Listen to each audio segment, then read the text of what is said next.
Hey everyone, it's Jack from Cultaholic, and boy is it an exciting night. Of course, it's Survivor Series, the third or fourth biggest night of WWE's calendar year. I like Survivor Series, and I probably enjoy it more than SummerSlam. I'll say it's the third biggest, behind, of course, WrestleMania and the Royal Rumble as well. But there's some huge matches to talk about, and one of the gaps on the card has been finally filled, because we've learned the identity of the fifth member of the SmackDown women's team. That's right, Natalya has been officially confirmed by WWE as the fifth member of that team, and she will join, if I can do this in one go, Becky Lynch, Carmella, Tamina, who's the fourth one?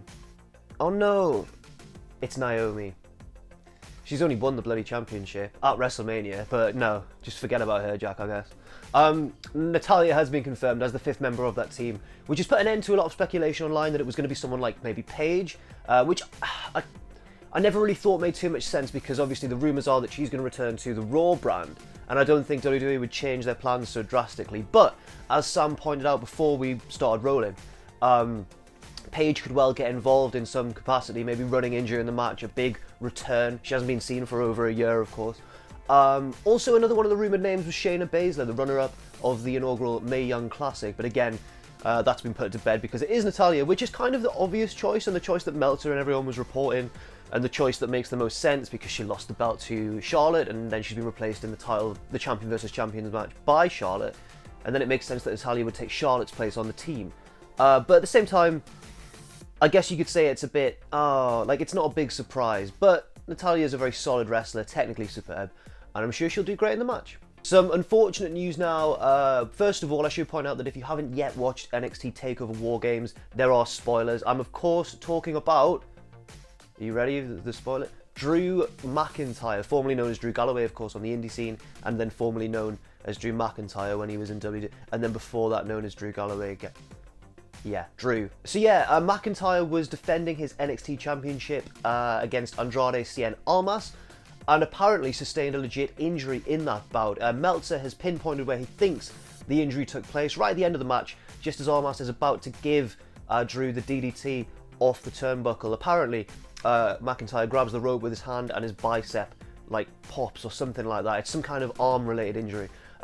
Triple H has come out and said Drew will get an MRI today, in fact, on Sunday, and then we'll see where it goes from there. Absolutely full credit to Drew McIntyre for holding it together and really selling the emotion of the injury, even though, you know, I imagine when you get injured in a wrestling ring, all you want to do is get to the back and learn what it is. But he really hung out in the ring, and he really sold the emotion of the loss and the injury and the frustration and the anger. I'm sure some of it was legitimate as well, and of course we wish him a speedy recovery, but he cut a promo later on, a backstage interview, where he was incredibly downtrodden. And again, if this injury is as serious as it is to be believed, then a lot of that emotion probably is legitimate. Once again, we at Cultaholic would like to wish Drew all the best in his recovery, and hopefully he gets back to the ring in no time. And finally, just a rundown of all the results from TakeOver WarGames. The WarGames match, the first one since, I think, 2000, the first one in 17 years, was won by the Undisputed Era, Adam Cole, Kyle O'Reilly, and Bobby Fish, the sort of Ring of Honor boys.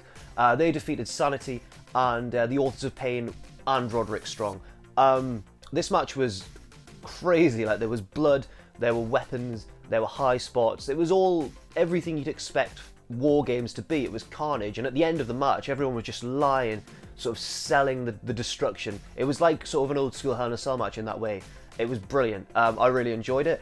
The best match of the night, though, I think, has to go to either the NXT Championship match between Drew McIntyre and Andrade Almas, or the kind of underrated sleeper hit of the weekend between Aleister Black and the Velveteen Dream. They had a phenomenal singles match. It was unbelievable. I was watching it thinking, I can't believe this match is so good. I thought it was going to be a few minutes long and the Black would pick up the clean win. He did pick up the win eventually, but man, what a battle those two guys had. Check it out if you haven't already. Elsewhere, Lars Sullivan defeated Cassius Ohno in what appears to be sort of the start of a big rise for Sullivan, I guess.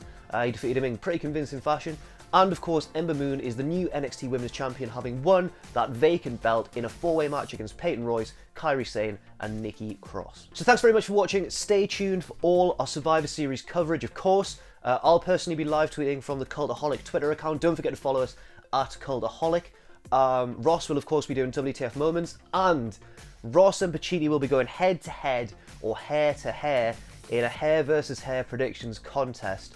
The first on Cultaholic, the first pay-per-view predictions contest on Cultaholic, and the stakes could not be more severe. I am incredibly pleased not to be a part of that predictions contest, absolutely.